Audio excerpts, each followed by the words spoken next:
complain? Or, town clerk, Sandy question? Twice you did that. It is twice. I was with the commission tonight. Oh, in serious trouble. Sandy?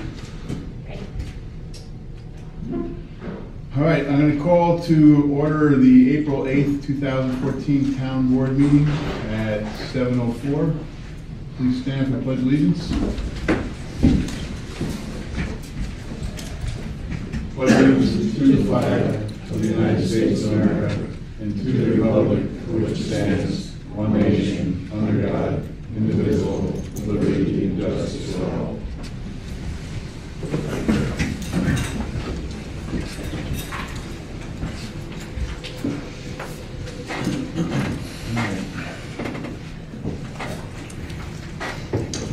All right, we're going to open up with privileges of the floor. Let's read the rules again.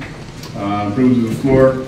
At every regularly scheduled town board meeting, the public will have the right to address the town board during the portion of the meeting referred to as privileges of the floor, which shall take place after reports to the town departments and the supervisor. Members of the public wishing to speak during the privilege of the floor may sign a sheet before the commencement of the town board meeting indicating his or her name, address, and proposed topic. Signing the subject will dictate the order in which persons are recognized to speak and will assure the town clerk has the correct spelling of their names and addresses for the minutes.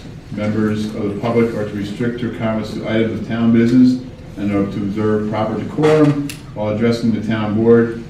Persons who become unruly, who use inappropriate language, or persist in speaking on terms or on items not related to town business may be ruled out of order. Although there is no official time constraint, speakers may address one or more items in their comments. They should be considerate of others and try to limit the remarks no more than 5 minutes so that all interested members of the public have the opportunity to be heard. So I'll open up the privileges of the floor at 7:06.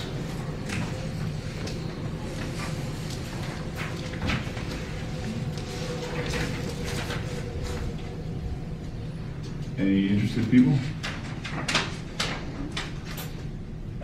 Yep.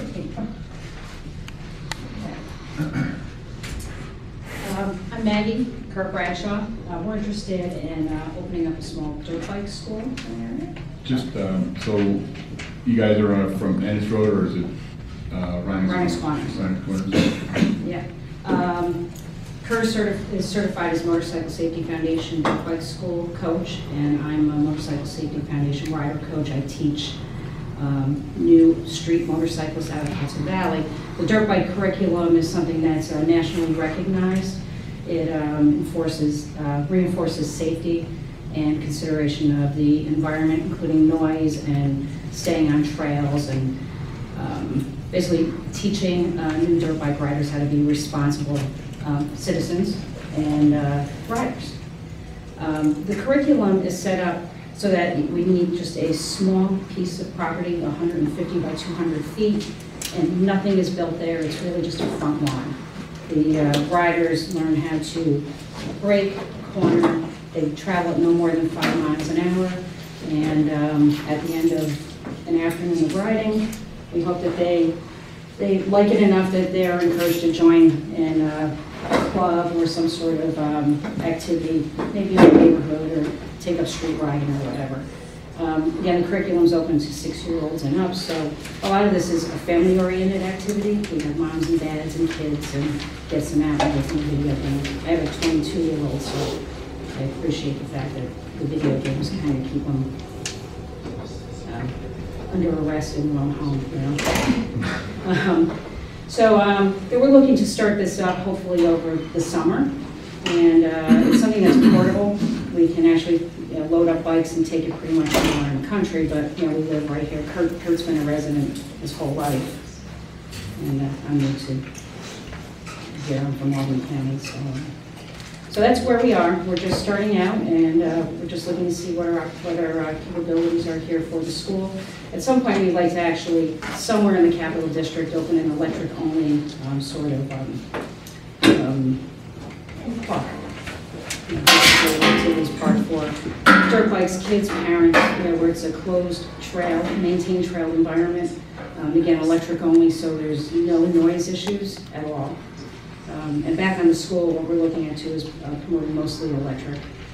So the noise is minimal. You can barely hear it at all. So, and we're here to see what we can do right here in the community to kind of get ourselves started and hopefully we'll get some kids out there riding somewhere.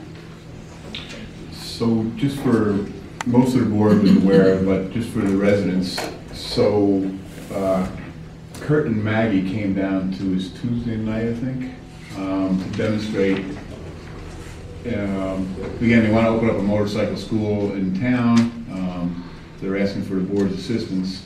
And at first we were kind of leery, and motorcycles, a lot of noise and stuff, but the business that they're proposing to open in town is electric motorcycles. So Kurt and Maggie came down and demonstrated the electric motorcycle. It was like, what, a 250cc or so, Kurt, equivalent? And I tell you, you couldn't hear it. It was stealth. The biggest thing that was squeaking was the brakes, and you couldn't hear it at all. Besides maybe the groove of the tires on the road, on the pavement, and the squeaking of his brakes, you couldn't hear it. So, I want to say that they Kurt crashed, but it was still a little icy out there, a little bit wet, but and he's took the time to try to rev it up as much as he could in the parking lot, and you couldn't hear it. So it's green, in my opinion. I think it's a green business venture, it's, again, as I think Maggie indicated, it's family oriented. So I'd like to work with the board and the boards, the planning board, zoning board, the planner, to try to do what we can to support again, a new business in town. Hopefully it'll be it'll grow with the town. As Maggie said, you're the president of the American Motorcycle Association. I was going to mention that I'm chairman of the board for the American Motorcyclist Association, and we're the nation's, if not the world's, largest motorcycling advocacy group. We sanction races, all the amateur races, but we also have a pretty good footprint when it comes to protecting riders' rights, and with that goes the noise issue. We're one of the first ones to say, keep the bikes quiet. We want clubs to have decibel readers, so we can tell them, you're loud, knock it off, tone it down, because we know we're risking our rights when we have these riders out there doing things that people don't like. So, we're right behind, developing riders into responsible riders. So noise pollution, obviously Taking care. Motorcyclists tend to be nature lovers, especially the trail riders, and you get your you'll get some folks who might take advantage of that, but we in a not so nice a way. So we want to make sure that anybody comes through the curriculum learns that it's your responsibility to make sure that you can ride. So keep the noise down, stay on the trails, be polite, don't bother any animals, things like that. So, and safety is number one. And I think it's important to draw the distinction. It's not a racetrack. No. It's a school. Right. It's a school. It's less than 5 miles an hour. Right. Yeah. And I took the motorcycle safety course in 2005 at around that community college. And we had, we never went faster than 15, 20 miles an hour, so it was like, so I think that's very important. It's not going to be like, Not at all. Okay. Yeah. So, as I spoke to you this afternoon, Kurt, try to work with you and the planner, the boards, and, see how, we can, try to make this successful in town. So we're encouraged. And Doug, you have any thoughts, or Mr. Lou? Mr. Bob? Any questions? I saw it. Yeah. So, yeah, thanks, guys. I'll keep in touch, and, I think you already met Laura, and that's Pat Bishop, Heather. So it'd be good, some of you guys you'd be working with. So, thanks for thinking of us. All right. Any additional comments from privileges of the floor?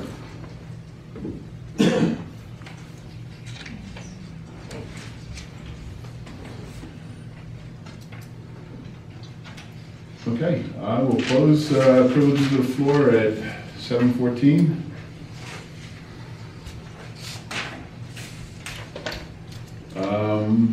Move on to current business. Bob, you got a couple updates maybe from McMorro, Senior?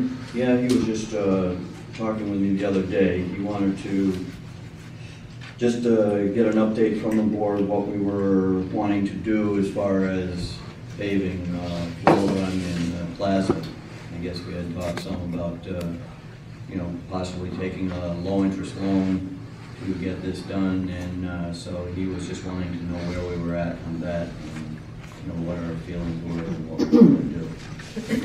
He couldn't be here tonight, so he just asked if I would follow that up with the board. Okay.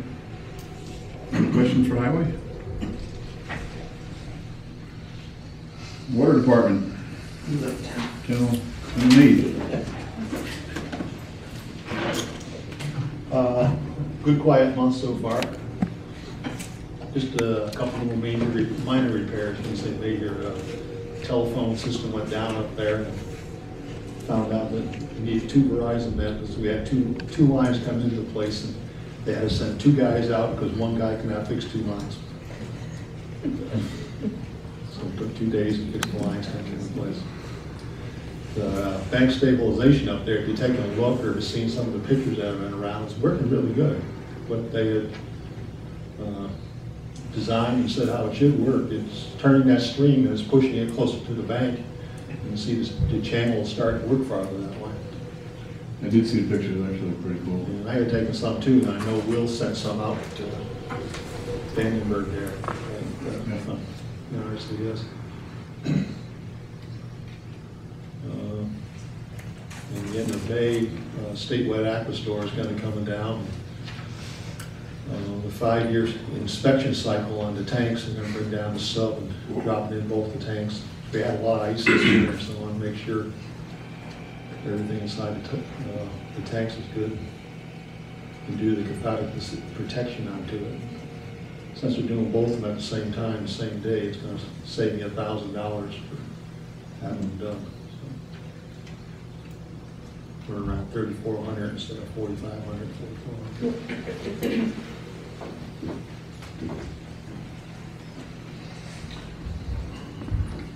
Captain? Question that, for myself anyway, I'm assuming, but that's really my question is, I'm assuming you're starting to lay out your maintenance program for the summer, if there is a maintenance program. I know last year you were cleaning, you did the screen at the main pump house. Yeah, we want to do the screening on the other well again this year. That and I'll probably see what's going to happen in the next few months. I do want to take and be proactive in some of these valves, replacing the bolts. We will be flushing the hydrants there April 26th through May 17th, I believe it is. We get the hydrants done, and hopefully we don't have any major problems. And afterwards, we'll start trying to do some excavating in some of these valves. Do some now, see what happens, and we don't have any major repairs or anything that chew up the budget line again like last year. Yeah, that's We got a hammer last year for, you know, pumps, pump drives, cleaning of the well, you know, several major repairs. You know, the one out here, that was what, $9,000 out here. That hookup down at the end of Parker's Corners, has there been any movement on that? It was, I think you're, You know the that? slaughterhouse? Yeah, the slaughterhouse, Yeah. yeah. Yeah. He said he's been to Gillen and everything, and he's been here, but he hasn't heard nothing. I don't know either. But he wants to hook up to The that board's got to slaughterhouse. approve to approve a resolution, I guess, for it, and he can hook up. And So, Well, he's located within the town of Gilderland, but he wants to connect to our water, so he would have to be an outside he's an outside user. user, yeah. so I think we had a resolution to give Doug Cole the okay to go engineer it. Is there another resolution we have to do, or? Well, once we have that, you know, then the board authorizes it on behalf of the water district. So, I don't know if we've seen anything from Doug, what it is exactly they're gonna need. Is there a main right there that they're gonna just connect a lateral to? It's about 600 feet, Ah, and they gotta go under 2 roads, the way it's set up, so. yeah, so that's not a simple connection. No, I know Doug had sent a letter to everything, and I gave copies out, and, you know, he wanted to, he said, that Lowell Carson should put in about a $2,000 escrow account here for engineering and everything else, and, taking care of, you know, you gotta go to NCON and Department of Health, all the permits. And Doug had sent me about Are there $2,000. the roads, state roads that we have to go under? They're both county roads. They're both Albany County roads. Just to make it a little more. Who would be responsible for maintaining that? Well, it depends on the type of road, because if it's a state road, then the state only lets the municipality drill under the road. And you would basically have to be responsible for it. With a county road, they may even allow a cut if they're gonna cut, and I don't know. Who maintains it after that? Well, that's the thing, that's, They just, they'll do the same thing like Lucarelli's and everybody else. They maintain, they have to pay for whatever has to be done. I oversee it, the town oversees it, the water department oversees it. And we see something has to be corrected, we have to notify the people that are involved, say it has to be corrected. The town can go ahead and have it done, and then they get the bill. What do we do with the people that hooked up that are on that other road that years ago, that's not in the town? That's where, You mean for Wagner's and Cuomo's and Laraway's? Who maintains that? If something happens there? If something happens there, they would end up getting a bill for it. They're supposed to. Who would repair it? Well, Carver would probably end up repairing. Well, no, I mean, then we would have to bill them?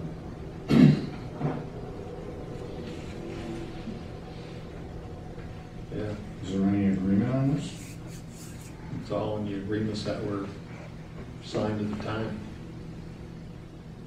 yeah, I don't think you're gonna have someone where what they build is not gonna be part of the water system. It's gonna be private owned. But when you're going under county roads, that's kind of different. They have to pay for that whole thing. The point being is if something breaks underground, under the road, somebody's gonna have to repair it right away.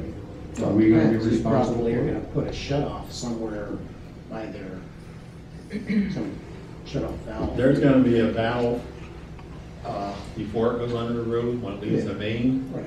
and then there'll be another shut off up by their building. But if there was a break, you probably get the call out, you'd call Carver, and everything would be back billed Everything, yeah, to the district. it would have to be back. Right, but in the interim, you can shut them off. And if you think that he's not gonna pay, or you don't have a bond or other security for what he, you know, for any of that payment. It's an industrial user, not a residential This, user. when this all has to be explained totally out to these people, because we've already had these outside districts come back afterwards after paying totally for putting their water lines in, wanting to know why they're paying every January for debt service. Well, you got 10 miles of water line, pumps and tanks getting to your place, you have to pay for it. And outside district users pay 1.5 times what people inside the district pay. I will try to give Mr. Cole a call during the week, just to see. I actually got to follow up on that in the DEC and Mr. Mosier, where our 25% is. And one time I was talking to Dave, it's probably like sometime the end of this month. No, that's not too bad. That You was, said like August. that was about 3 months from the time I was talking. He said it was going to Yeah. into the county that time, the meeting and everything else. It would take about 3 months to get your money, Yeah. Okay. hopefully. Yeah. Well, it's actually moved up to like 28 and 29%, so Yeah. it's working out okay. All right, anything else? Yeah, solar's starting to work pretty good the last 2 weeks. Finally. Excellent. Came with spring. Mr. Doug, anything for Mr. George? Joe? All I got to pass comment, you look a lot less pale than you did last time you stood there. I think the sunshine had a good effect on you, George. Anyway, thank you. Rain. Councilman Blue? Fine, thank you, George. And Mr. Bob? I'm all set, thank you. Thanks, George. Code enforcement, so just for everybody's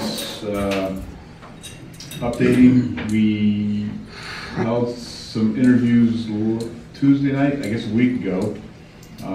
There's been some concern about whether that was a board meeting or it wasn't a board meeting. We were doing interviews, but going forward, I'll make sure that I broadcast it. But anyway, we had some interviews for the code enforcement applicants or candidates Tuesday, and we actually finished up tonight. So we hope to pick our candidate and make an offer to him.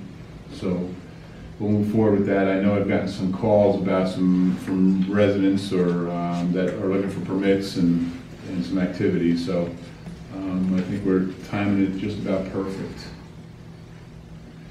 So otherwise, no real update from the code enforcement. Justice, well, it's been an interesting month.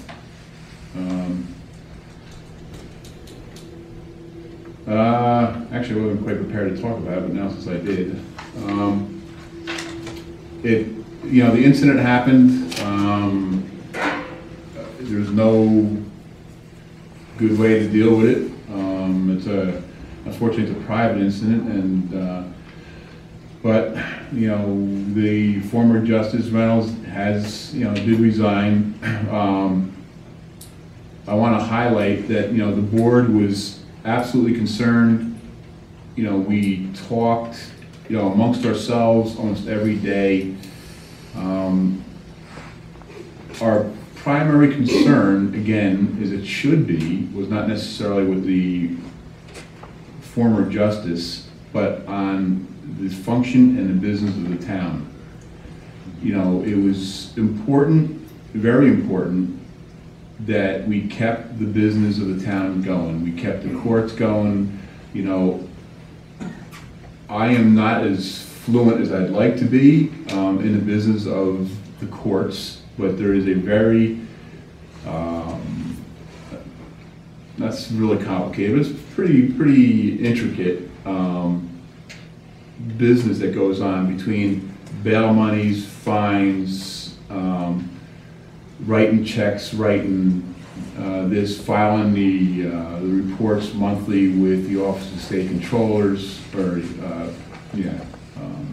so I don't want to not understand everybody's concerns about the judge and what happened, et cetera. But I did want to reaffirm the residents that our goal, for the town board, was the business of the town. You know, we needed to make sure that we were focused on supporting the court clerk. We needed to make sure we engaged the two district judges, one from Troy, one from Saratoga. We've engaged the Rotterdam judges, so they've stepped in, they're helping out, they're alternating weeks. So again, it was our focus to make sure that the town and the business of the town, in particular the court, was kept moving forward. So I know there was a lot of stuff going on in the paper, and I think a lot of people expected us to jump up and take some actions, but you know, it was a little bit complicated, and we definitely did not want to jeopardize the business of the town and any integrity that the town needed to manage. So we're still working through it. I think Mike had met with the Rotterdam judges. I had met with them last Wednesday. I had met the Judge Litz. I'm working with the court clerk, and again with the Rotterdam judges, and again with the office of or the district administrative officers or judges. We'll have some kind of administration oversee of the region.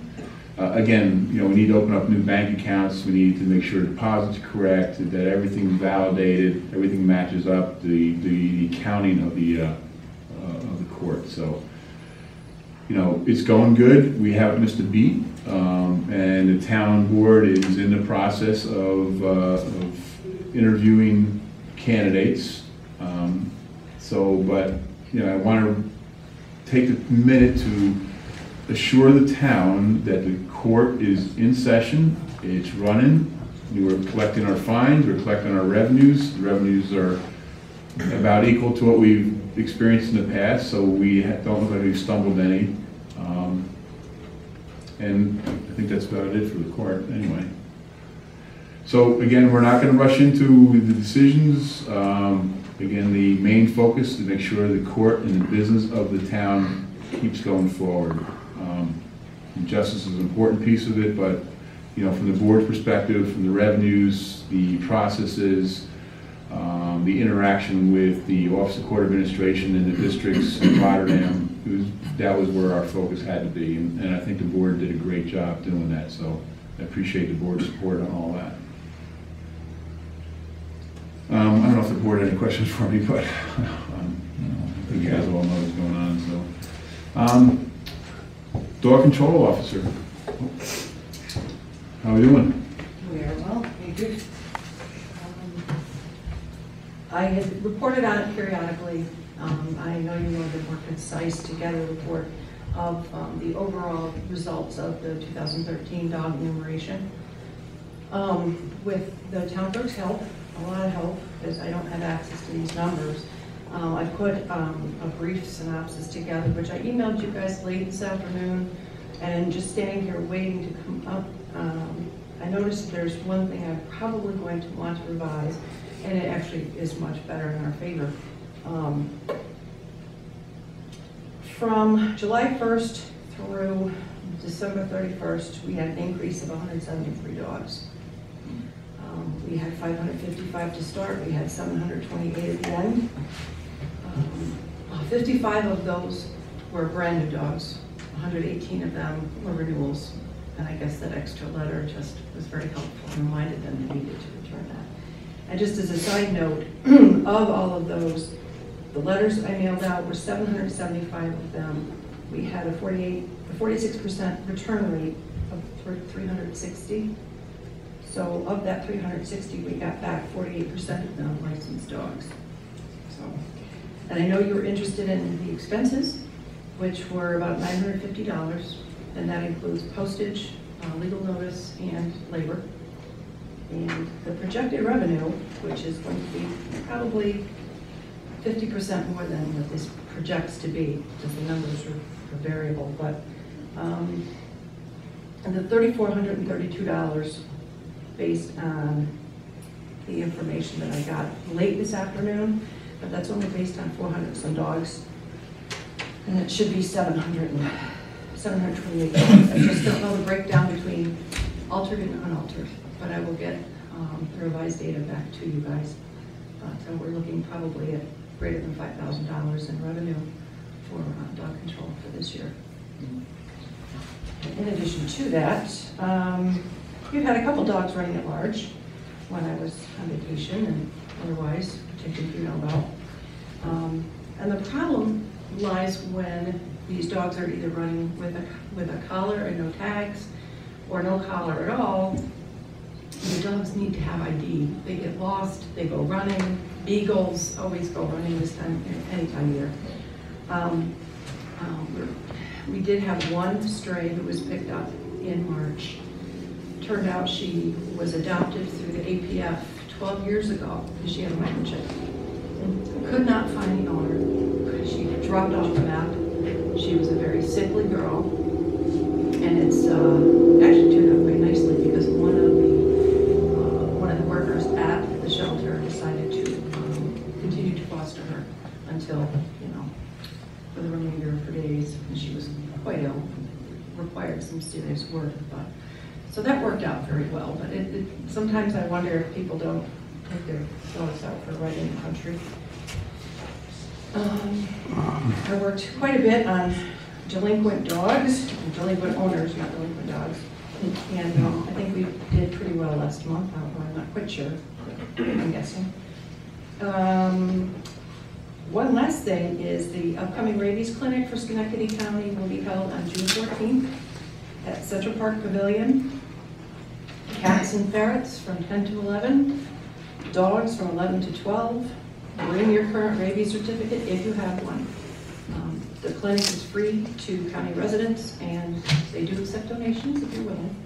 But that is the next one. There's going to be another one in Glenville in August, and then Princetown's will be in October. But if you have any questions, you can't remember that date, just check out the website, princetown.net, or SchenectadyCounty.com under environmental health, and it's there somewhere. So that's it. That's all I have. You can just Google Darla and say. You don't want to Google. Hey, so great report. That was spectacular. And, great execution on the whole project. Pretty impressive. So, big kudos to you, Darla. I know you put a lot of effort into it. And you laid it out very nicely too. We knew up front, possibly what the costs were going to be. And I think we remember talking to the town board at the time saying, well, here's the risk, here's the reward. And,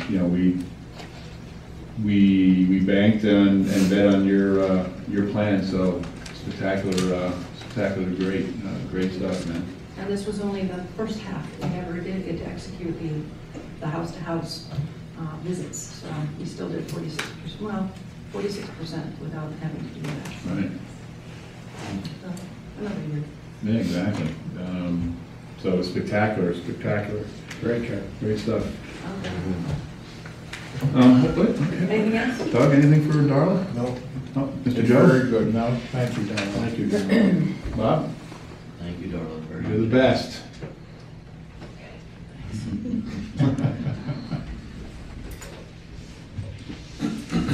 Town planner.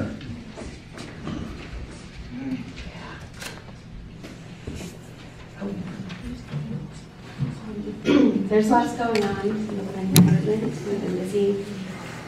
We took in $250 in March for application fees for a project. And one of our current projects has been approved by the planning. Hold on 1 second. Excuse me? Thank you.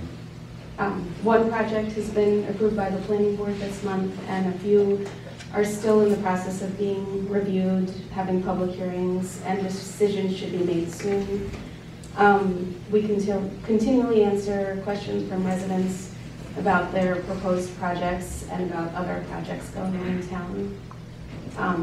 The planning department has been fielding phone calls that would normally be answered by the code enforcement officer, such as residents with questions about purchasing lots in mobile home districts and reinstalling different mobile homes or smaller houses on the site, or questions about how big a shed can be on the site. And so we've seen an increase in phone calls from residents. I've been working on updating the subdivision applications for the department in order to gather more pertinent and more detailed information about proposed projects from applicants. We've been working with on the ZRC to come up with a consensus for a definition for the Hamlet District, the allowable uses, special uses, and prohibited uses. And we've also defined the proposed area for the Hamlet District along Route 7 and Route 20. And we're also looking into where the industrial zone could be moved to in town. Heather, Pat, and I attended the New York Planning Federation annual conference. Each of us attended several sessions with training such as planning and zoning, funding municipal projects, and seeker. And the highlight of the conference was at lunch when Pat received her award for being an awesome planning board chair.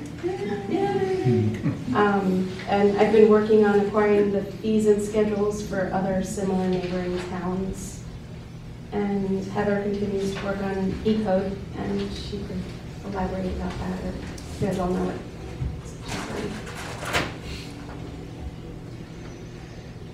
Very good. I know one question I haven't asked you guys yet, but I want to ask you, and this is probably towards Pat, Vic, maybe Heather and yourself primarily, a little bit maybe with Sandy, and Mike actually, and maybe Doug Cole.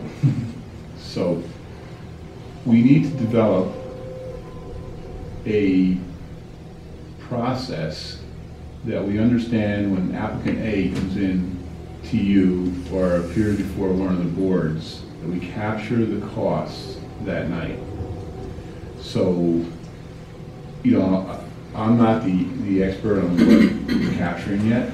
You know, I will work with you to figure it out. But my thought on this is that after the planning board, zoning board, or whatever the event is, we develop a form and it says, okay, well, this was what was captured that night for applicant A. You know, an hour of lawyer time, an hour of Mary Sue's time making copies, an hour of Doug Cole's time, or whatever the effort was. Document it, claim it A, and at the end of every meeting, the next day we hand it to Sandy and say, Sandy, go ahead and build the event. And then, so Sandy has a hard copy, like a voucher, for example. We have to tweak the voucher. But then you take that same voucher and put it in the applicant's folder, and you know, so now we have a running total every month of, you know, our activities. So, you know, my suggestion or my thought, and again, I'm just kind of thinking out loud here, is that, you know, when we approach the planning board meeting and, you know, it's like, Mike, well, how much time did you put in? Well, I put an hour of prep time in, I did an hour of it at the meeting, you know, whatever the formulas are going to be. But this way we can capture the cost to the town in real time. And boom, hand it to Sandy. Sandy does a monthly billing, and then Sandy and myself or Isla will track via spreadsheet. I know we want to integrate it with the VAS system, but for the short term, because right now we're just kind of, it seems like we're a little bit all over the place. We can't find out what's billed, what's not billed, what's open, what's not open. So just food for thought anyway. All right, Doug? I'm all set. Joe? Mr. Lou? And Mr. Bob? Thanks, Laura. Thanks. Loretta or Heather, you guys have thoughts, questions? Apparently Heather has none. I know you put in a bunch of time in again, Heather, so thank you for everything. Loretta? We did send out, finalize and sent out the RFP. for the technology infrastructure. We received 2 responses in the first week, except one was today, and he said it went into spam. So I think I'm going to call all the other vendors just to make sure that they did receive it. I had called them beforehand, we sent it via email to let them know it was coming, but I think I'll just call and follow up. We'd also asked them all to tell us if they were choosing not to respond, so we weren't waiting for them. They have approximately a month to get back to us. Bob and I met on the handbook. Some edits, I think, waiting for you guys to talk and get back. The employee handbook. And the records management policy is drafted, just waiting for some okay on the special sections from the owners of those.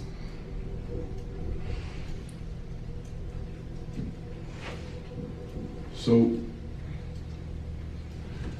thank you very much again.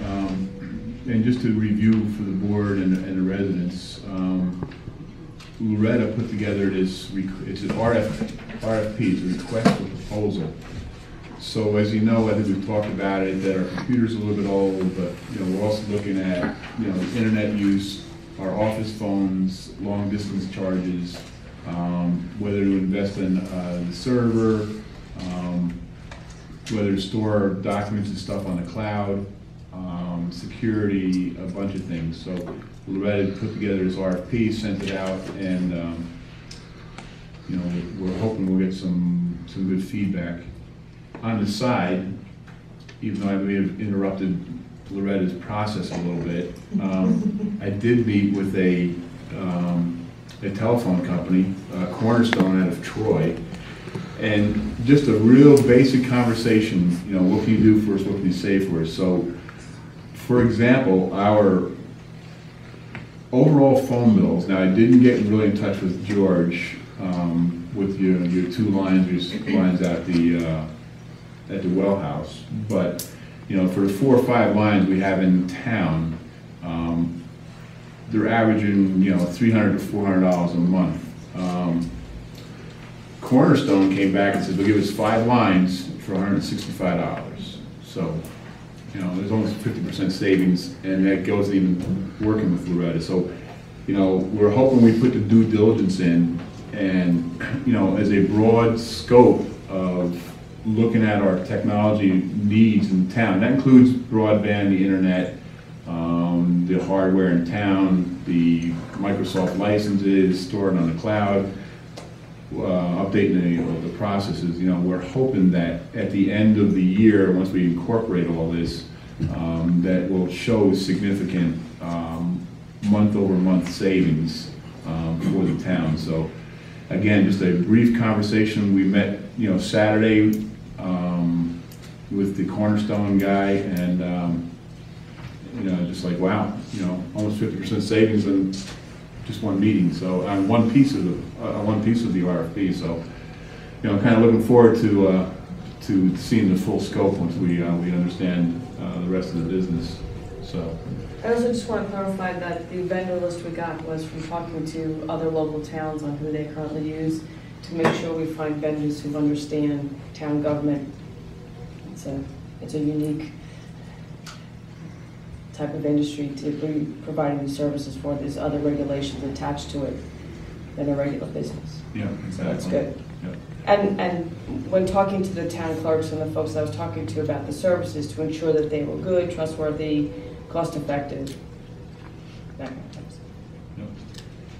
Yeah, there are, as we're going through the E-code, plus Mike's work and plus Loretta's work on the Records Advisory Board, there are some regulations and guidelines we have to need to follow by the state, but still, I think, at the end of this process, obviously we have to invest in some hardware, just because a bunch of machines, 4 or 5 are running XP, but, the question is, do we need to actually buy a full tower? Do we even have to buy Microsoft? Do we have to buy any of the Microsoft suite? So, again, I'm pretty excited about where we're moving forward with this, so it's all good stuff.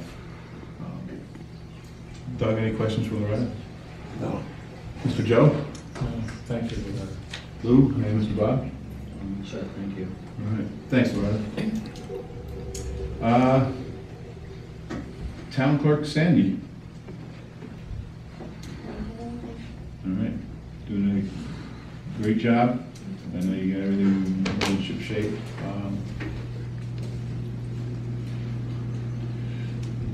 Very good. So the town council, I know we got the attached action register. So I'll just kind of go down the line. I don't know if we go through the whole action register, but actually I don't want to, but yeah. Doug, any thoughts? No, I haven't had time. I can dig that. Mr. Joe? I think no. Okay, Mr. Lou? We're talking about all the things that are going on in town hall, state police. Wherever you? Okay, well, the town hall, I think I told everybody, I don't know if you remember it, that the electrician replaced the light out in the gazebo. Oh, actually I did, I saw that. It's actually really bright. Yes, it's an LED light. It's supposed to be a lot cheaper and we should save over the year with that. So that was done, he put a photo cell on it. Let's see here, I'd still would like to work on this security for the town hall. We still haven't moved forward with a fire alarm system, a water bug system over there in case we have a flood. I think we should get into this and it should be done. I don't know, I want to work with Joe on it, if he wants to continue to work on it, so we can get a proposal and get it done. We keep putting this off, but it should be done. We have nothing. We have no burglar alarm system and no fire alarm system in this village. So I think part of that's in the RFP. Yeah, we have a little bit in the RFP, so you want to get you engaged so you can. Well, I think Joe and I should get some people in here to do this. Well, this RFP, we started from Cornerstone. They've got technology now that I think we need to listen to and then build our approach around that. Yeah. I think that's what makes the most sense. You're right, but I agree. Yeah, so we'll keep you in the loop here. Because again, it's only the RFP piece. So the RFP, how the RFPs work is like, so you send out saying, hey, I've got this idea, I want to build a house, a 3-bedroom house, for example. And you send it out to some 3 or 4 designers and they go, okay, and then they send back their plans. And from there, you kind of go, well, I like a 2-car garage, I like 3 baths, et cetera, and now you have your idea, and then you send it out for an RFQ, a request for quote. So once we get some feedback from Loretta's people, and these are only RFPs, then we kind of formulate, like, this is what we want. This is exactly what we want. And then you send it out for quote, and here's where we want your input. So we say, okay, we want this, we want that, or how much for this, and kind of a la carte it. Sorry for the interruption. That's okay. And the lawns and grounds here, I talked with our groundskeeper last year. He serviced the lawn equipment, changed the oil, did the blades, whatever he had to do to it, and he's willing to do it for the same price he did last year. I think that we should be reappoint him. He does take care of the equipment, and although I'm not satisfied with the way the grounds actually look, but it's not his fault. But I mean, that's another subject that we could bring up at another day, but I think that we should be hiring him because we should get it on the agenda. He said that he'd be more than willing to do it. He was under the impression that he already had the job, and I didn't tell him otherwise, so. Okay. Well, if you're comfortable. And Yeah, I'm comfortable with him. Like I said, he takes care of the equipment, so that's all we can ask for. George Meade pumped out the state police barracks again, the garage. I don't know how many times we gotta keep doing this. We should be doing the work that's gotta be done on it to replace it. We had that one bid of $1,750. I don't think we're ever gonna beat that, but it's gotta be done. I mean, I just get constantly getting calls over this, about this garage. They have a problem with the electrical system in the building now, from what I understand. They got a breaker that's got a short circuit in it someplace in the building. The breaker, they turn it on, short circuits off, so I'm gonna have to get the electrician in there and check it out. I told him today I'd get a hold of him and have him come in and do it. And they asked if we could get a bid on the communication rooms. They took all of that communication equipment out to replace the floor. I said I can get 3 quotes on that and present it to the town board, see what we want to do with it. It's not going to be an expensive job to do that. So you saw the floor over there, the way it is. Apparently they'd like to use that room now that all that communication equipment is out of there. So. And we had the 3 bids, we got 2 bids on replacing the roof, the state police barracks. I've got the 2 bids. American came in, met with them on Saturday, we went up on the roof. I was under the impression they were going to drop it off 2 weeks ago on a Monday, and Sandy said they never showed up with the bid. He said he was going to have it, and we never received it, so I'm going to have to get a hold of him. So we've got the 2 bids, but we are going to have to act pretty soon on this. So I'm hoping I'll have it by the next meeting. Maybe we can make a commitment to it to get this roof done before it starts leaking again.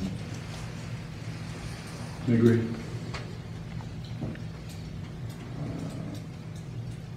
That's about it. Excellent, Lou. So, I know the Sergeant Donato had his, I don't want to say his bucket list, but his things to do list. So it sounds like the electricians are all done. Oh yes, they replaced all of the lights, they fixed all of the lighting around the building, and he was asking about their sign in the front. I told the electrician not to do that. Fix those lights out there, or replace them because they were smashed or fell over or whatever until they put their sign back up. I said, we're not gonna have an electrician come over there twice to reinstall these things. I said, when you get your sign up, call me and then we'll discuss it.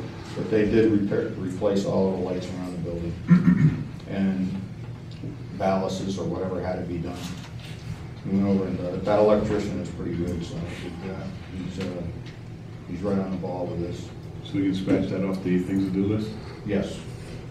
Excellent. Put it on the old action And item. thank Mark for his electrician. He's the one who recommended him.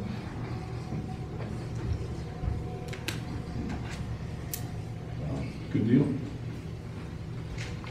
Other than that, that's it. All right. Mr. Doug, anything for Mr. Lou? Joe? I see a new flag out, that's cool. And I got, Put that up. all right, we got another flag for, I got one in my office. You do have a new one? Yeah. Oh, okay. All right, we had extra flags, I don't know. We got a couple. Oh, do we? All right. We got a couple, we just need a new rope out there. We gotta get somebody who can look.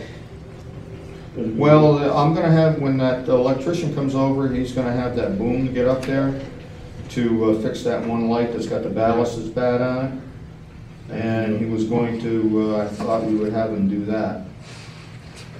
So, to replace the rope, because you gotta, you're right, you have to get up there to do that, so.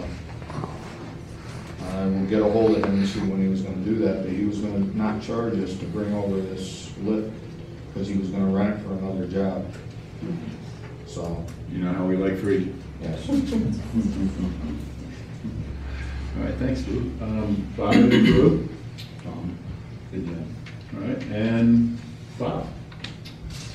Well, other than all everything else that's been going on the last few weeks, I was able to get together with Loretta. We met and we've worked on our employee policy, and I believe for our next agenda meeting, it'll be something the board can discuss and go over. Cool. So we are moving forward with that, and should be good on it. That's all I have. Good deal. I appreciate you sitting in for me the other day, so thank you very much. Doug, anything for Bob? No. Joe? Lou? And for myself, I'll go pretty quickly here. I want to talk about the flag. just wanted to touch base on the ZRC is moving forward pretty good on, updating. I think you guys are meeting again Thursday or so. So thanks very much. I did get a letter from Carolyn, I think Paulus, it's Carolyn? Paulus. So, interesting, she's looking to get with myself and Harry Buffardi out of Rotterdam and some real estate people. Apparently the number of students in the Chalmont School District are dropping a bit, so she's being proactive, so to brainstorm with myself, Harry Buffardi, some real estate people, so, of course I'll jump in and help as much as I can, but I think the exciting piece is the work that the ZRC is coming through with Paul Golding, Pat, and the rest of the board and the team. Again, developing this hamlet, the town hamlet areas, here in Princetown Plaza across the way, and then, Carver's proposal down on Route 20. So I'm anxious to share with this committee or board or team, that the town, because they're looking to draw residents into our area. So I think it's a pretty exciting time to, with the work that the ZRC and the comprehensive plan and those committees have done, that hopefully we'll start seeing some investments into the community. So I think it's actually a pretty positive step for Carolyn. So I've got one proposal back on the bid. It's $10,000 to audit our books for 2 years. I have another one that I got to return a couple more phone calls on. So the board is free to look at the proposal. And I think that's about it for myself. Doug, anything for me? No. Mr. Joe? Lou? Bob? We're still gonna pursue that audit, or is that just all depending on what the bids come in? So my personal opinion is, and you guys sat here for those 2 years, you knew exactly what we were doing every single day, same business we've done for 10 or 15 years. Some comments were made. I don't think we need it, but I'm prepared to move forward. If it means protecting the integrity of the staff and the board, then we move forward with it. Again, you guys sat here for 2 years and you knew exactly what everybody was signing off on week after week, day after day, and month after month. I said I would solicit the bids. I said I would go to the controller's office and request a bid, or request an audit from the state controller's office. I did that. The controller's office responded saying, we were just here, we don't see the need. Again, as I indicated, I made the commitment, and I'm going to deliver on the commitment, and then the board can make your choice. If you want to go forward, it'd be great. This one's 10 grand. I'm sure the next one's going to be in the ballpark. Well, I really personally hate to see us spend that kind of money on something like that. I mean, unless somebody can come in with a real low ball figure, I don't see where I feel it's necessary. I agree. I agree on that. To spend that kind of money at this time, I think it's more than spending the money. I think it's I know the integrity and all, I understand all of that, but I'm not embarrassed. I'm not, and I would say this to any resident and anybody in town, anywhere. These books are open, and anybody can come into town, and I'll work with Sandy, and we'll open up every voucher, every abstract, every agenda, every document. Come on down, I'll buy the pizza, and we'll go through the books. So I am absolutely confident, but again, I made the commitment, and I said I'd do it, and I did it, and here's one of, I think I sent out 6. I don't think we're gonna get 6 back, but no, I know there's one more member. I appreciate that. So I just hate to see us spend that kind of money. I agree with you, Bob. Well, I just wanted to, I'm hoping your decision based not necessarily on the money, but on the other aspect. I mean, some things were said, you know, and I'm hoping you're basing your assessment on not just because there's a dollar figure involved. I mean, I can probably negotiate it. It's a 2-year bid or a 2-year audit, but, you know, based more on, you know, was anything done? But anyway, thanks, Bob. All right, let's move on to business. Minutes approval. So we have 3 minutes in here. March 11th, 25th, the March 11th town board meeting, the March 25th agenda meeting, and then there was a special town board special meeting on March 28th. So do I have a motion that the minutes for the March 11th town board meeting, the March 25th town board agenda meeting, and the March 28th town board special meeting be approved? So moved. Second? I'll second. Thank you. Councilman Esposito? Yes. Councilman Gray? Yes. Councilman Drzezinski? Yes. Councilman Myers? Yes. And Joyce is a yes. So as everybody knows, let me reaffirm again, because again, you know, we want to be transparent, and you know, the board and the town are doing a lot of work here. So you know, I want to reaffirm and say, hey, we're committed, we're moving forward. You know, we've got some good stuff going. One of them is the general code project, the codification of our laws. So you know, again, Heather's putting in some incredible hours and doing a great job, and I can't thank her enough. And you know, led by Councilman Joe, and of course Mike has been looking over every shoulder. So, you know, as we're going through, and again, the financial impact here is that hopefully when we're all done, you know, all our laws from the 70s and 80s and everything is brought up to par, to current standards. And, you know, once they're on the website, everybody's working off of the same book, the same laws, the same versions, etc. Anyway, we're going through chapter by chapter, so bear with us while we go through all these other chapters that we've worked on over the last few weeks. Again, what we're doing is like we review the chapter for the law, we park it and say, hey, you know, we reviewed this one, we're good with it. At the end of the process, we take the whole book and say, okay, we've gone through all the chapters, and then we will pass a resolution with public hearing saying, hey, the book is complete, we're ready to go. Is everybody in agreement? Yes, we take it, we send it to general code, and they start their process of bringing it up to spec. And then obviously we get some hard copies of the book, but we'll also get, you know, put on their website, so anybody can go to the website and pull down, you know, the documents that are required. So interestingly, the first one, chapter 101, is mining. We're actually going to remove this from our laws.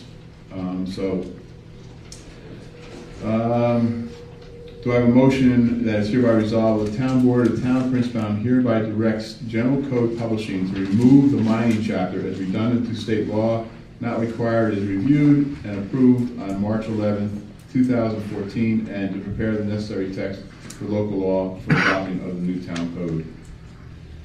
Do I have a motion? I'll make it. Second? So moved. Thank you, Bob. Councilman Esposito? Yes. Councilman Gray? Yes. Councilman Drzezinski? Yes. Councilman Myers? Yes. And Joyce is a yes. Notification of defect. The motion, town board of town of Princetown hereby directs General Code Publishing to revise the notification of defect chapter as reviewed and approved on March 11, 2014, to prepare the necessary text for the local law for adopting in the new town code. Do I have a motion? No, wait a second here. We're gonna have to refresh everybody's memory before we vote on this. Joe, could you just read that one? Just wanna make sure what we're voting on here.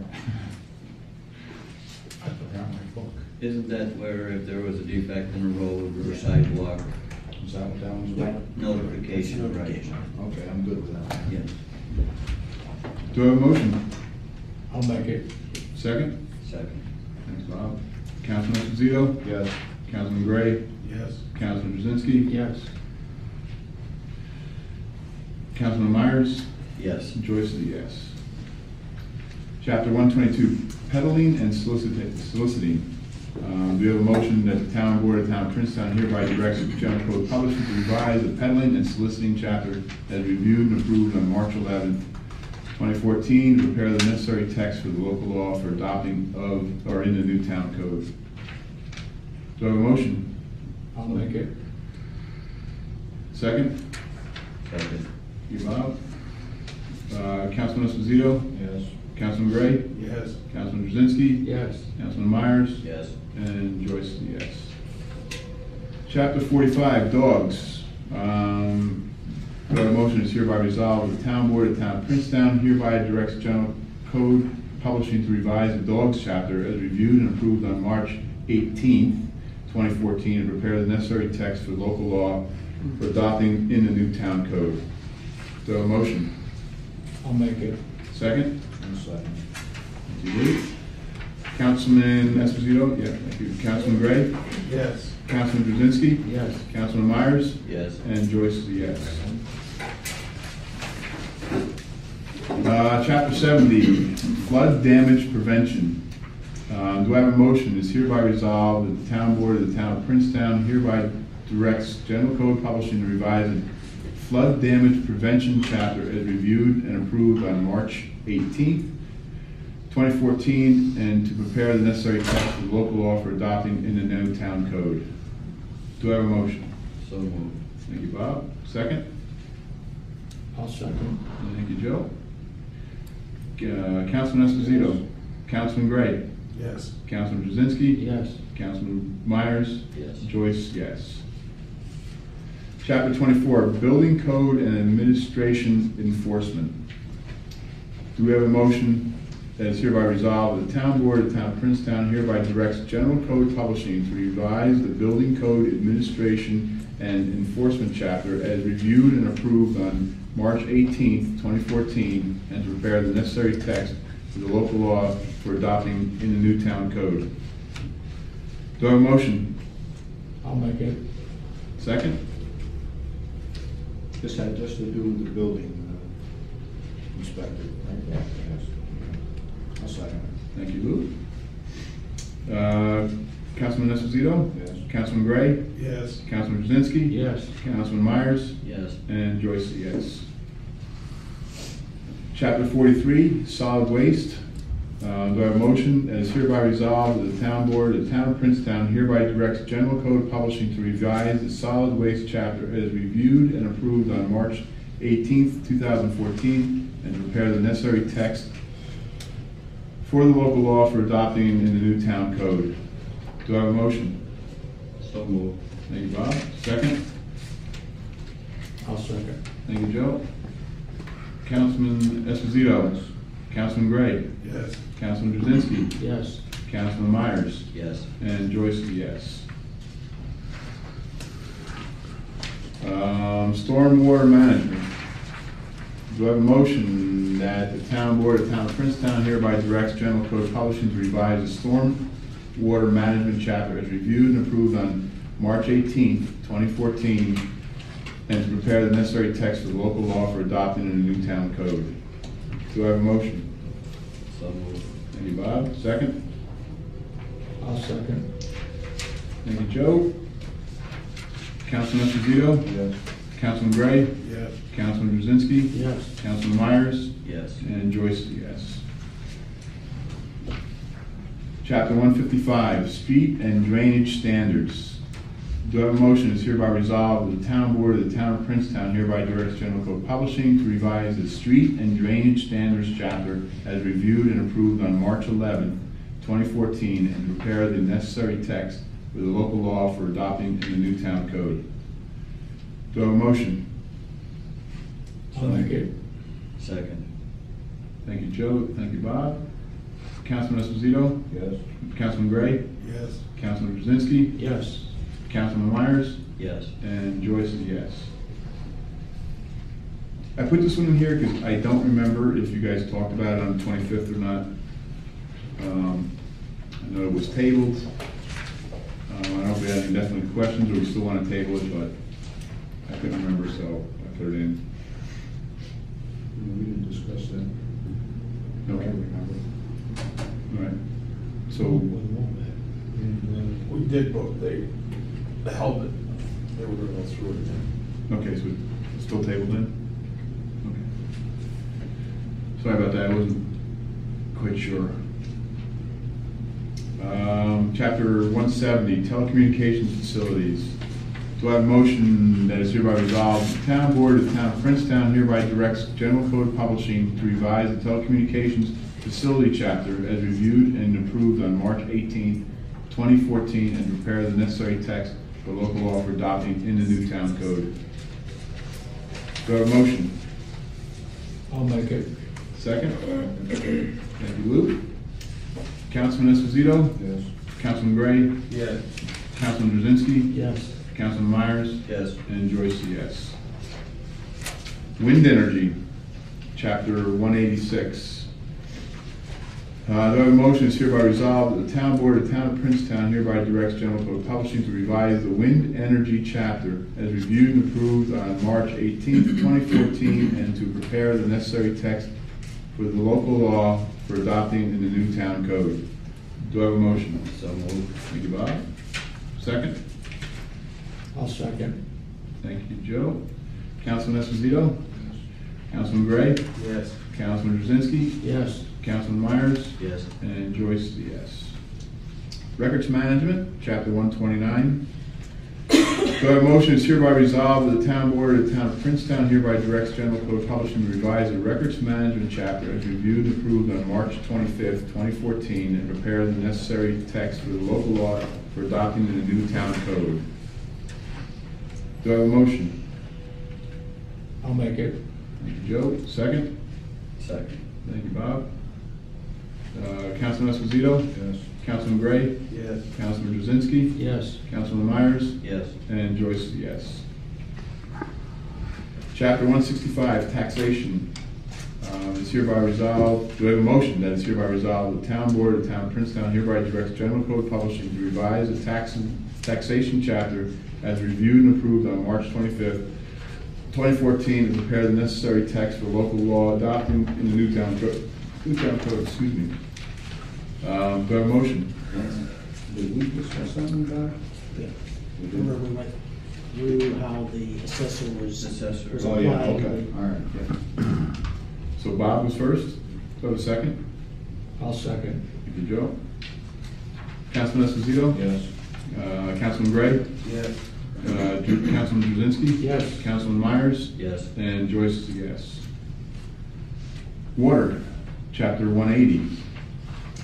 Do I have a motion that hereby resolve the town board of the town of Princetown hereby directs General Code Publishing to revise the water chapter as reviewed and approved on March 25th, 2014, and prepare the necessary text for the local law for adopting the new town code.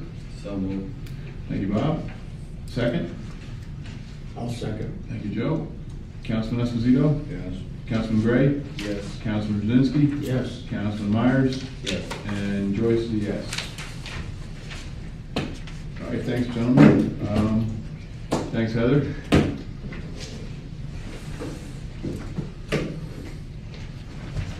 We'll do some, well, we can do the financials and then, oh. I borrow your pen.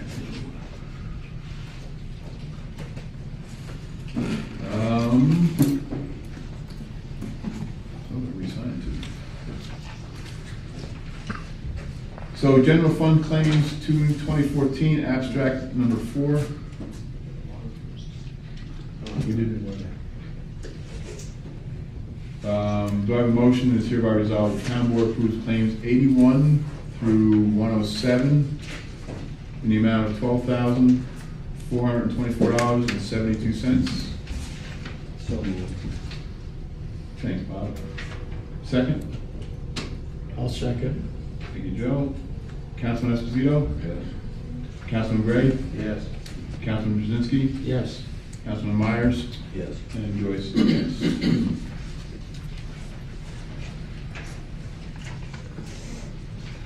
Three, four, five. That's done. Water fund claims. Do I have a motion is hereby resolved the town board approves claims 29 through claims 35 in the amount of $7,473.57. So moved. Thank you, Bob. Second? Lou? Councilman Esposito? Yes. Councilman Gray? Yes. Councilman Brzezinski? Yes. Councilman Myers? Yes. And Joyce is a yes. And just for the residents, and I hope we're going to be pushing these up onto the website, but, so I'm trying to actively, and with the assistance of Town Clerk Sandy, that we're putting the abstracts, not the abstracts, well, it is the abstract actually, but you can see the breakdown of what each one of the claims, you know, this is where we're spending our money, folks. This is what we're trying to show you here. It's like, so each one of these claims, for example, EOS Technologies, Eastern Office Supplies, so we've had to, that was for our contract, that's number 82. Command Security, that's our court security. Irma had bought some stuff down, you know, for $7 down at Office Max. Ben Moore is our video guy, so we owed him actually a couple payments, so that's actually 3 payments. So again, I just want to make sure that the town board here is trying to communicate to the residents, you know, as clearly as possible, what it is we're voting on when we do our financial reviews here. So again, the books are open if you want to come in. We'll gladly show you the whole process end to end, but I'm hoping that going forward we're going to be able to put these, you know, into the minutes or the agendas, and then they become part of the minutes and they'll live on forever. All right, thanks guys.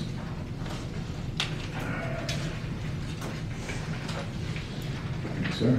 And thank you, Luke. All right, so, oh, I'm sorry, I do have one more.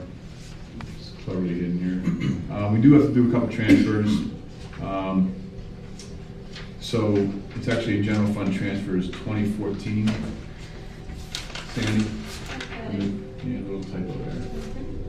Is that on here? Yep, right there.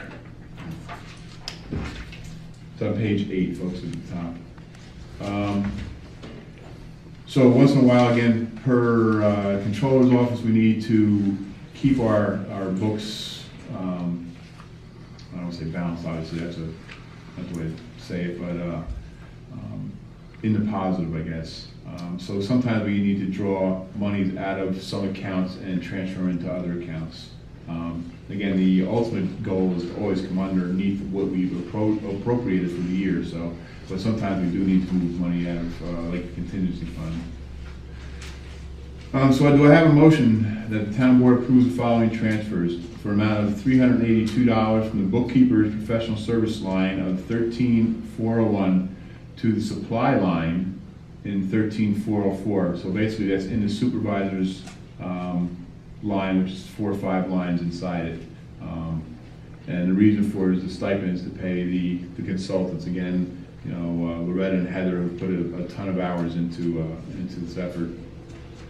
And $52 from the contingency fund, account number 19904, to the town clerk supply line of 14104. And it's again for postage. We went out and bought stamps. So do I have a motion? Is this for 2013 or 14? No, the typo, it's 14. Oh, okay. Yeah, my fault. So moved. And so is that resolution number should be scratched. Sorry about that too.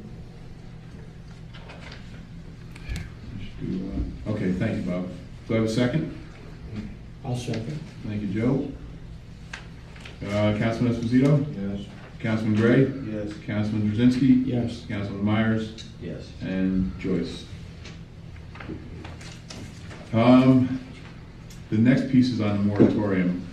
I know we hope to be done, and I think the general code is still on track. The ZRC is putting a little more depth into their research. So, you know, I think we need to extend the moratorium a little bit. The due date, I think, was 6/10 is the extension of the moratorium, or the end of the 6 months.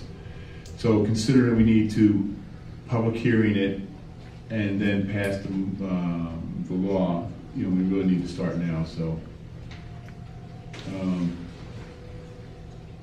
I'll just go ahead and start. So the public hearing on local law number 1, 2014, a local law extending the moratorium imposed by local law number 3 in 2013.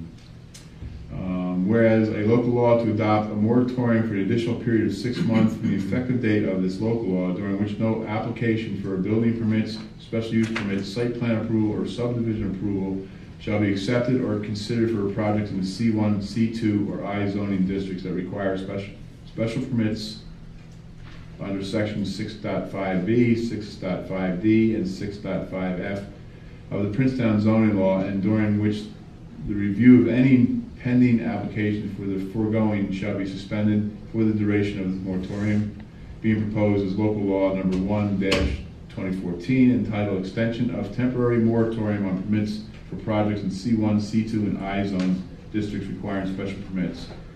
A copy of which is attached here too was introduced at this meeting by a member of the town board of the town of Princetown, and whereas the town board wishes to hold a public hearing with respect to the adoption of said local law, now therefore be resolved that a public hearing shall be held by the town board of the town of Princetown with respect to the adoption of the aforesaid local law at 7 p.m. on May 13th at the Princetown Town Hall, 165 Princetown Plaza, Princetown, New York, and is further resolved that the town clerk is hereby authorized and directed to cause public notice of said hearing to be given as provided by law, and it is further resolved that the town clerk shall immediately send a referral notice to the County of Schenectady Department of Economic Development and Planning pursuant to General Municipal Law Section 239-M with a copy of proposed local law and request for comment, and it is further resolved that the town clerk immediately mail notice of the public hearing together with a copy of the proposed local law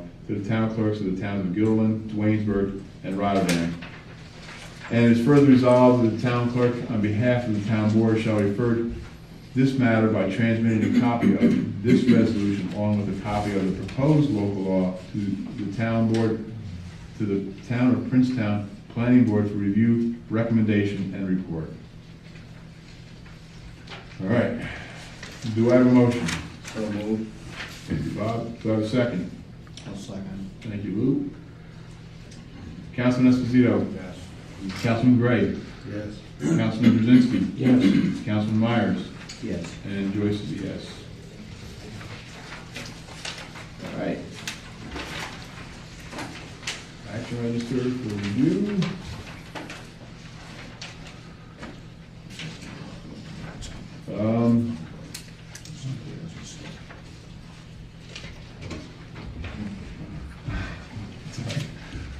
I wanted to look and see what you guys were looking. So I'm going to open up the floor again to public comment or privileges of the floor at 8:28. Again, the same rules are in effect. Anybody can stand up and make comments or thoughts, suggestions, concerns to the town board.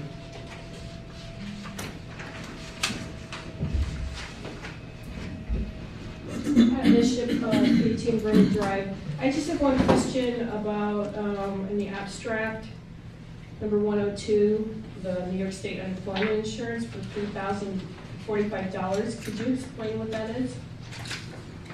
Yep. That's for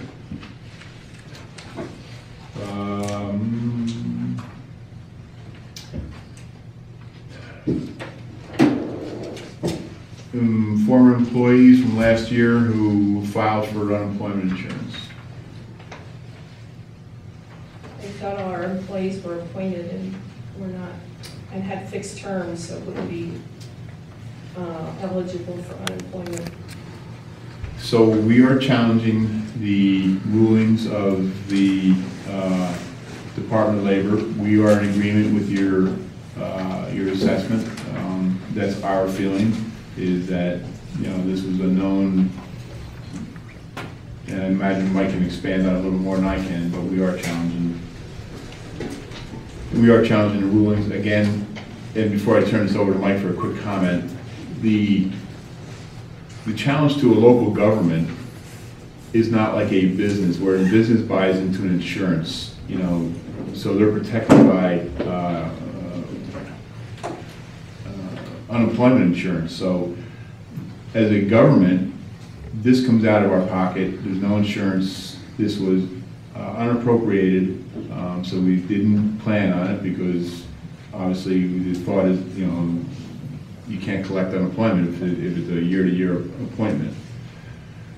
So, you know, from our financial perspective, yes, we did not plan on paying this New York unemployment insurance.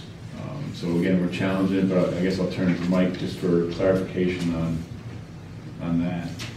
Well, 2 employees filed, one the former deputy town clerk and the former court clerk. And what happens is the employees initially file a claim for benefits. The Department of Labor, Unemployment Insurance Division notifies the town that they filed a claim, gives the town an opportunity to object. So the town did object in both cases. Then the representative of the Department of Labor usually then kind of confronts the former employee with the town's statements, gives them an opportunity to be heard.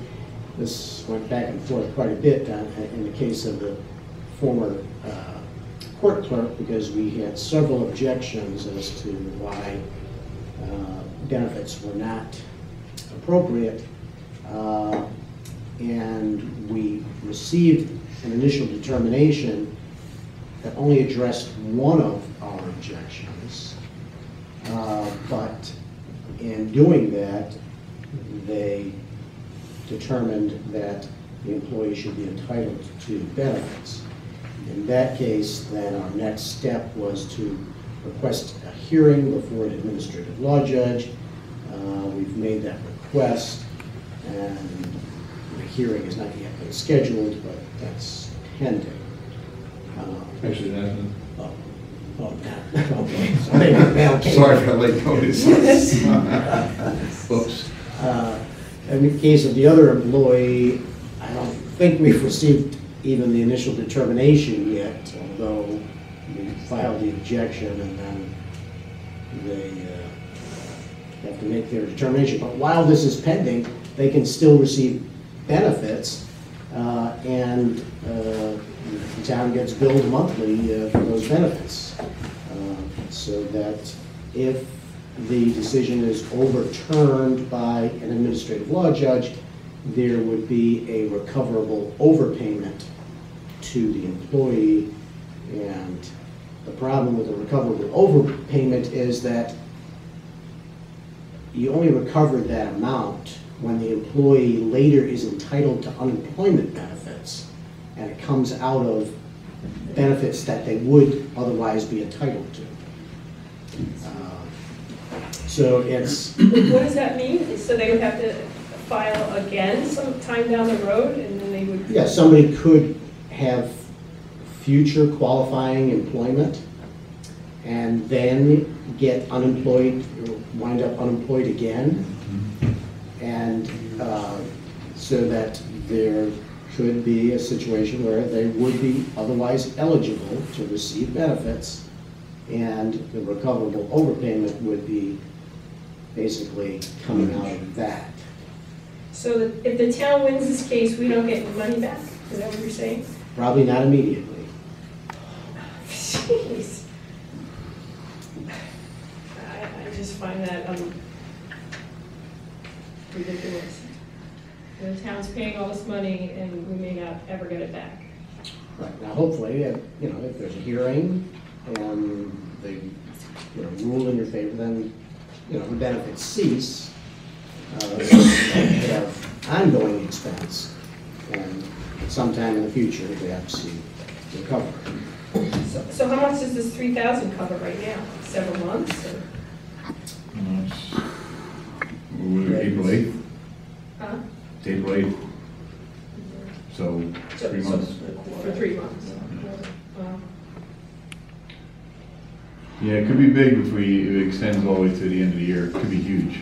It could just kill the whole. And what if these people are working? Why should they still be getting benefits? Well, not necessarily, because it depends on how much they're working.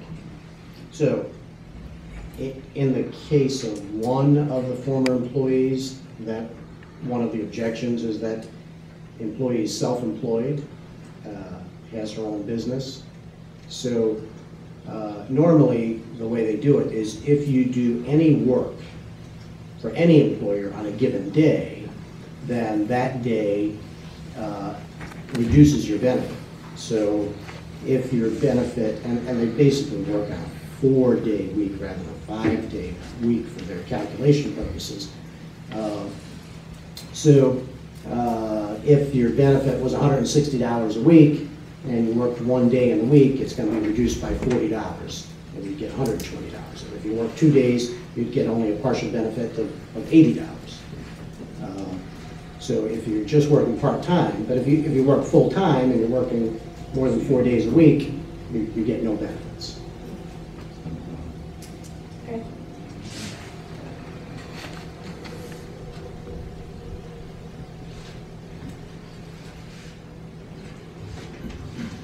I got a question for you, Mike.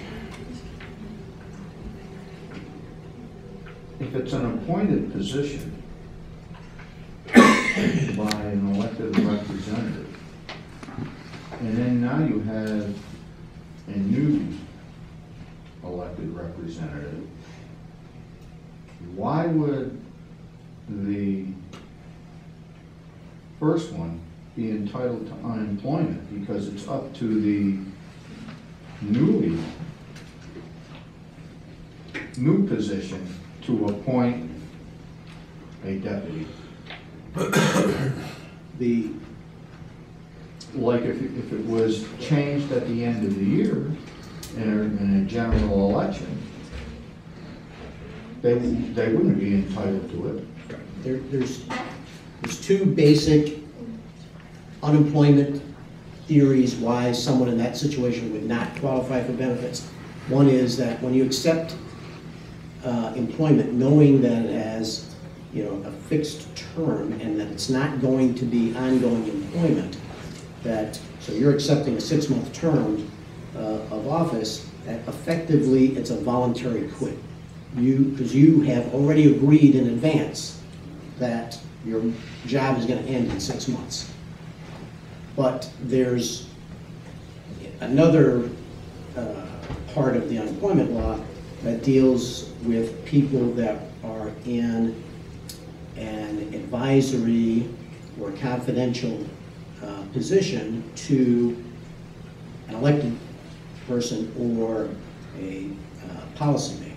And so that would be the other instance here where both of the deputy to the town clerk is an elected official. The elected officials don't qualify for unemployment benefits at all because your work as an elected official is non-qualifying employment. So if you're the deputy, the argument would be you should stand in the same shoes as that elected official, that you're really in non-qualifying employment. It's a little bit different with the court clerk because they don't stand in the shoes of the town justice, even though they only can be hired or fired with the consent of the town justice, but they are in a confidential position, so they're in effect a confidential court clerk to that town justice, and that is the other argument that we have in this case. If that position was offered to that individual, that's a third basis for objection in the case of the former deputy town clerk, that She was offered continued employment, but refused. So refusal is another grounds for denying unemployment. So and because we have these several objections, in that case, maybe one reason that it's taking them so long to make an initial determination. But we've raised all the objections that we could raise. And I know a little bit about it since I used to run the organization.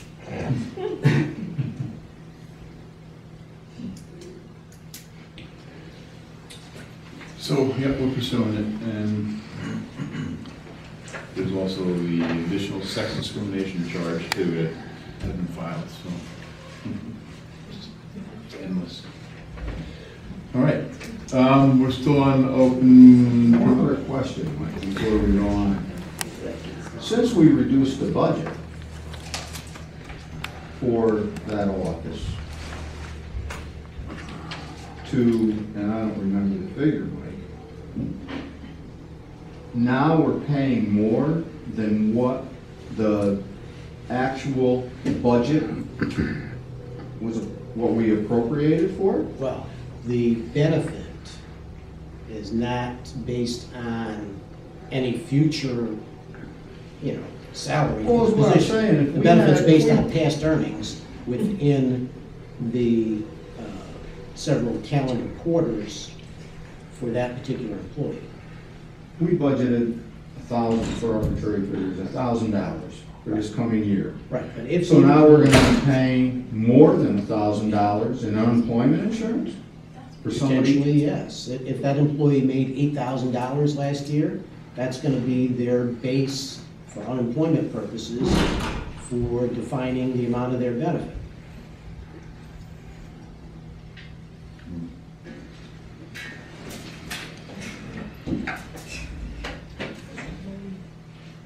All right, privileges of the floor is still open. Any additional comments? All right, thanks, everybody. We're going to close privileges of the floor at 8:40.